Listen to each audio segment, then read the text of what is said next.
Hi, you are watching my YouTube channel Rahman's Health and Biology Hub. Please do like, share and subscribe my channel. ఈ ఛానల్లో మనకి health topics discovery తర్వాత education గురించి చెప్తుంటాను.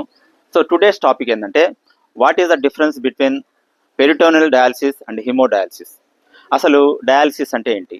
మన కిడ్నీలు పూర్తిగా చెడిపోయినప్పుడు, అంటే మన యొక్క ఈజిఎఫ్ఆర్ బిలో 15, అంటే కిడ్నీ యొక్క ఫిల్టరేషన్ కెపాసిటీ 15 మిల్లీలీటర్స్ పర్ మినిట్కి కంటే దిగువగా వచ్చినప్పుడు మన కిడ్నీ ఇంకా ఏమాత్రం పనిచేయకుండా ఆపేస్తాయి. అలాంటి స్థితిలో మనకి నెక్స్ట్ ఆల్టర్నేటివ్ ఏంటంటే మనకి డయాలసిస్ చేయటం.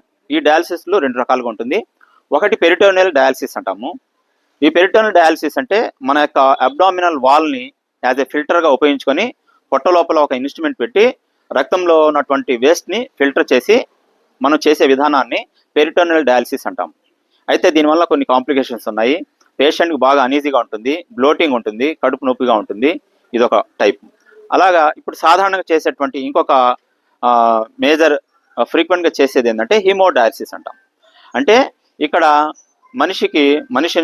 మనిషి నుండి రక్తాన్ని, అంటే చేతిన ద్వారా మెడ దగ్గర కానీ ఒక ఫిస్టులా లాగా ఒక ట్యూబ్ పెట్టేసి రక్తాన్ని బయట తీసుకొచ్చేసి ఒక మిషన్లోకి పంపి అక్కడ ఫిల్టర్స్ ద్వారా బ్లడ్ని ఫిల్టర్ చేసి తర్వాత మంచి రక్తాన్ని వేరొక బ్లడ్ వెసల్ ద్వారా శరీరంలోనికి పంపటం. దీన్ని హీమోడయాలసిస్ అంటాము. ఇది సాధారణంగా జరుగుతున్నటువంటి ప్రక్రియ. ఈ హీమోడయాలసిస్ కూడా కొంచెం ఏజ్ తక్కువగా ఉన్న వాళ్ళు కూడా ఎఫెక్టివ్గా పనిచేస్తుంది. అదే కొంచెం ఓల్డర్ పీపుల్ అయితే ఇది కొంచెం కాంప్లికేషన్స్ దారితీయచ్చు. బీపీ సడన్గా తగ్గిపోవచ్చు, ఇన్ఫెక్షన్స్ రావచ్చు, ఒకసారి డెత్ కూడా జరగవచ్చు. ఈ విషయాలు గుర్తుపెట్టుకోండి. అయితే ఇలా కొద్ది రోజులు డయాలసిస్ చేస్తూ కూడా ఇంకొక ఆప్షన్ కూడా ఉంది. అదేంటంటే కిడ్నీ ట్రాన్స్ప్లాంటేషన్. కిడ్నీ ట్రాన్స్ప్లాంటేషన్ చేసుకోవడం అనేది ఇట్స్ ఏ పర్మనెంట్ మెథడ్ అనమాట.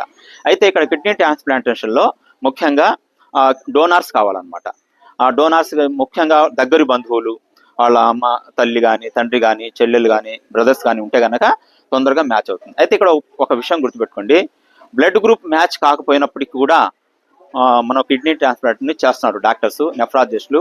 కాబట్టి ఈ విషయాలన్నీ గుర్తుపెట్టుకొని, కాబట్టి ఎండ్ స్టేజ్ కిడ్నీ డిసీజ్ రాకుండానే ముందుగానే కిడ్నీ యొక్క లక్షణాలు, అంటే వ్యాధి లక్షణాలు ముందుగా కనుక్కోవటం ద్వారా మనం ఏమాత్రం మనకు వికారంగా ఉన్నా, నీరసంగా ఉన్నా, వాంతులు అవుతున్నా కానీ, లేదా కాళ్ళల్లో లేదా నీరు చేరి మనం నడిచేటప్పుడు ఆయాసంగా ఉన్నప్పుడు కానీ, లాస్ ఆఫ్ అపటైట్ కానీ ఇలా ఉన్నప్పుడు వెంటనే మనం ఈ కిడ్నీ సంబంధించిన డ్యామేజ్ లక్షణాలు ఉన్నాయని చెప్పేసి అర్థం చేసుకొని మనం జాగ్రత్త పడటం మంచిది. Okay, thank you.